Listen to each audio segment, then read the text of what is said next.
नमस्कार। आज फेब्रुआरी मास 17 तारिख सोमवार आज सुविचार। स्त्रीर भल पाइबा सेतेबेले जना पड़ी था जेतेबेले पुरुष पाखरे किछि न थाए। निजको एमिति गढ़ केही तुमको छाड़ी चली जाई परिबो हेले केबे तुमको भूली परिबो नाही। मिछ एथिपई बिक्री हो जाए कारण सत्य को किनिबार कैपेसिटी समस्तक पाखरे न थाए। विश्वास एवं प्रार्थना केबे देखा जाए नहीं किंतु असंभव को संभव कर दिए। रक्त संपर्क अधिक संपर्क बंधुत्वर भाव नाव। मनर वेदना मनर जंत्रणा निर्द्वंद्व कही हेब।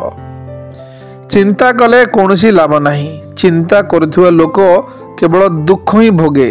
जो मनुष्य सुख दुख दुईटी को त्याग करे एवं जी ज्ञान रे तृप्त और बुद्धिमान से शांति पाए।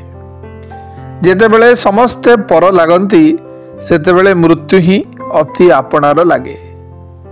सबुदिन व्हाट्सएप एवं फेसबुक रे स्टाटस बदलई जीवन बदली जाए नहीं।